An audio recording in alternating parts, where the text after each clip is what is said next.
How's it going, everyone? Coach Avi here. Welcome back to the channel. Today in the Tactics Corner episode, we're going to be talking about creating gaps in the back line to give us some opportunities to score some goals from central areas. One thing I did do is I taped off the soccer ball magnet. So I know that was one of the comments that I got in the last video that the soccer ball was hard to see or the football was hard to see. So we made it white. Hopefully it's a little bit easier for you guys to see in the video now. So why is it important for us to create gaps in the back line? So first of all, if we can break a tight line, it allows us to have opportunities in central areas, which are more dangerous areas for us to score in. If we can create opportunities from these central areas, it allows runs to be made in behind, and it allows opportunities for us to get a cross in, a through ball, or some sort of penetrating pass to create those goal scoring opportunities. So if you have established possession, defensively, what teams are going to try and do is tuck in, don't leave any gaps in the middle, and give you the wide areas for you to try and attack, because obviously it's less dangerous coming from a wide area. So some of the things that we need to do in order to start this, and you'll see this in the plays and in the goals that I show you guys in the video and I break down in here, is the first one is if we can get width, you have to maximize the use of the space through the width. So obviously we're in the attacking third. There's not much depth for us to work with, so what we want to do is we want to try and get players nice and wide. We already know that the players out wide, if they receive the ball, there's an opportunity for them to cross. So what we need to do on top of maximizing the use of the space and getting wide is we need to have numbers in the box and numbers going forward. Obviously, when you commit numbers forward, you're a little bit more vulnerable to the counterattack, but you do have to get numbers forward in case a cross comes in. There's got to be someone to attack it, because too often I see players get the ball out wide, nobody makes a run, and the ball just goes across the box or it gets cleared out by the defender. So we need to make sure on top of having width that we also have numbers inside the box. The last thing, and probably the most important, as with any Tactics Corner topic or any tactical component that you're talking about in football, is we need to have the vision to be able to see these spaces open up, and we need to have the technical execution to be able to make sure that we can, make these passes, make these crosses, and ultimately carry out and execute the play, which will lead to a goal. So the first goal that I'm going to show you guys was against Indiana in a NPSL match that we played last summer. Indiana's playing with a back line of 5 when we break into their attacking third. So when we're playing against the back line of 5, obviously there's a lot more numbers back. It's going to be a little bit harder to create those gaps as opposed to if we were playing against the back 4.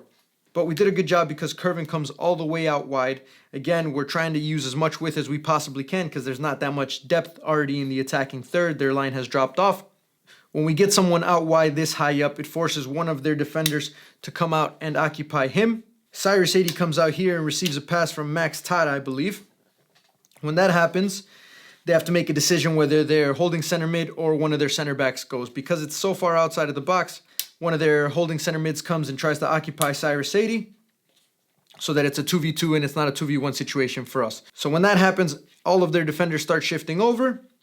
But because we have numbers in the box and these guys are occupying 2 of the defenders in here, this center back wants to make sure that he's a little bit connected to these guys in case they get beat. There's someone right there, but also he's connected to his back line. It leaves a gap in the middle here for Max Todd to come in. Cyrus 80 plays a ball into Max Todd, gets past that first defender, takes a shot, rebounds, and then Sean Lawson, because he's in the box and we have numbers in there, gets the tap in. So again, within that play, it's creating some width, having some numbers inside the box, and the vision of Cyrus 80 to see Max Todd running into the space, and the technical execution to get this pass across to Max Todd, and then we have a finish. Timbers.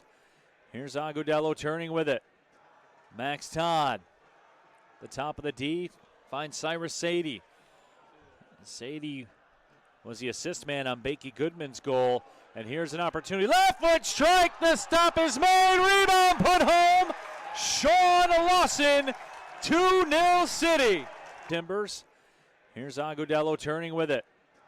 Max Todd, the top of the D, finds Cyrus 80. Sadie was the assist man on Bakey Goodman's goal, and here's an opportunity. Left foot strike, the stop is made, rebound put home. So the next scenario I'm going to show you guys is from the game against Toledo. Toledo's playing with a back line of 4. They're pretty stretched out because their left back comes in and challenges for a ball. I believe they had possession to start with. He loses the ball. We end up playing it to one of our players in here, which ends up playing out wide. So again, the very first thing is creating a little bit of width to stretch out the back line. Because their left back is beaten, their center back comes in and shifts over to try and put a little bit of pressure on Sean, who has the ball out here. And the other right back is still pretty high up the field because he was stretched out since the team was in possession. So here's the dilemma for this center back, which is the key to this play. Danny Deacon's in here. If Sean Lawson finds Danny Deacon, this center back has to go with Danny, right? So he has to be in a position kind of splitting Max Todd and Danny Deacon in here. If he doesn't go and he stays with Max Todd in there, obviously Danny's going to get the ball in here and then he's in on goal. So what he does is he tries to come in and split both of them.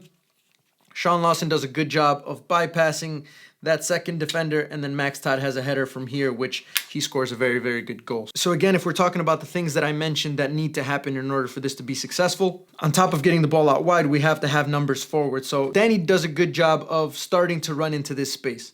When he runs into this space, it forces a decision from this defender, and because this center back realizes that one of the center mids has lost his position, he has to stay in the middle and he has to try and track Danny because this is the most dangerous option, which is the near side option. Max does a very good job of not running into here because this is Danny's space. If he runs into here, then the center back can occupy both of them at the same time. So Max kind of hides in here, forces a decision from the defender. The defender gets caught in the middle. Max slides in behind. And then again, Sean does a very good job of seeing that Max is in here by himself and also executing that cross to perfection, which Max Todd scores a header from right inside the area. So Shot. Different day. It's 1 or 2-0. Here's Sean Lawson out wide on the right. He curls it inside the 18. The header! Beautiful goal by Detroit City FC. His hand stung by a city shot. Different day. It's 1 or 2-0. Here's Sean Lawson out wide on the right. He curls it inside the 18. The header! Beautiful goal by Detroit. So there you guys have it. Another very simple Tactics Corner episode. If you guys liked it, make sure you hit the thumbs up.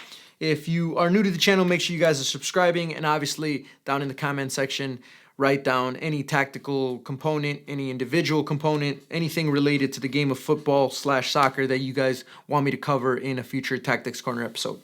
That's it from you guys. Until next time, and adios, muchachos.